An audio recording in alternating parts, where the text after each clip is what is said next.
আজকে একটা ব্র্যান্ড শ্যুটের জন্য আবার আমাকে রাজবাড়ি যেতে হলো। হ্যালো, আমি পিয়া আর আমার 100 ডেজ মিনি ব্লগের আজকে হলো ডে 23। সেই জন্য তো সকালে কাজবাজ সেরে রেডি হতে শুরু করে দিয়েছি দুপুরের দিকটাতে। আর আজকে আমাকে এই কুর্তিটা শ্যুট করতে হবে। এত সুন্দর মেকআপ লুক তো করে নিলাম, কিন্তু বাইরের যা হাল জানি না কতক্ষণ আমি এইভাবে থাকতে পারবো। যারা কন্টেন্ট ক্রিয়েট করে তারা জানে এই গরমে রোদে বেরিয়ে শ্যুট করাটাতে কতটা প্রবলেম হয়, কিন্তু কিছু করার নেই, এটাই আমাদের কাজ। তো তারপরে আমি রাজবাড়ির পথে রওনা দেই, আর রওনা দেওয়ার পরে তো সবার ফার্স্টেই আমরা শুরু করে দিই শ্যুট। আর আজকে আমি আমার বেস্ট ফ্রেন্ডকে সাথে নিয়ে গেছি। আগে গিয়ে না ভিডিওগুলো শ্যুট করে নিচ্ছিলাম, কারণ ভিডিওগুলোই আমার মেন ছিল। ফটো টটো তো পরেও তুলতে পারবো, সেই জন্য ওখানে দাঁড়িয়ে আমরা ভিডিও করছিলাম। আর দেখো এখানে একটা দাদু মাছ ধরতে নেমেছিল।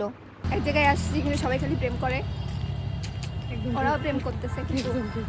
এই গরমের মধ্যে চারিদিকে কাপল কাপল দেখার পরে আমার তো বেশি আরো গরম ধরে যাচ্ছিল গাইস। এবার পালা আমার বান্ধবীকে ছবি তুলে দেওয়ার। ওকে অনেকগুলো ছবি তুলে দেওয়ার পরে আমার মুখের হাল এরকম হয়ে যায়। তারপরে তো আমরা দুজন মিলে একটা সুন্দর রিল শুট করি।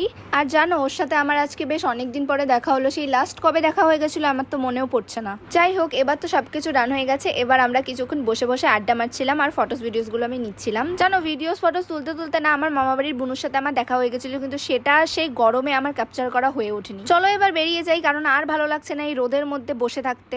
এই কুর্তিটা না আমাকে অনেকদিন আগে ওরা পাঠিয়েছিল, কিন্তু আমারই একটু ব্যস্ততার কারণে আমি ভিডিওটা করে উঠতে পারিনি। কিন্তু আজকে ফাইনালি ভিডিওটা আমি কমপ্লিট করে নিলাম। চলো এবার বেরিয়ে আমরা একটু আইসক্রিম খেয়ে নিই, কারণ এই গরমে যদি আমরা এখন আইসক্রিম না খাই তাহলে তো ভগবান আমাদের খুব পাপ দেবে। রাজবাড়িকে টাটা বলে আমার বাড়ির রাস্তার ওদিকে পথ ধরলাম, কারণ ওইদিকে একটা আইসক্রিমের দোকান আছে, সেখান থেকেই আমরা আইসক্রিম খেতাম। কিন্তু দোকানে গিয়ে 5 মিনিট থাকার পরও আমরা কোনো আইসক্রিম পেলাম না। আইসক্রিমের দোকানের লোকই আমাদের সাড়া দিল না। হয়তো আজকে আইসক্রিম আমাদের কপালে নেই। থাক, আর কি করা যাবে। আমি এখন বাড়ি যাই। আর তোমাদের কেমন লাগলো ভিডিওটা অবশ্যই জানিও। সকলে ভালো থেকো, সুস্থ থেকো, টাটা।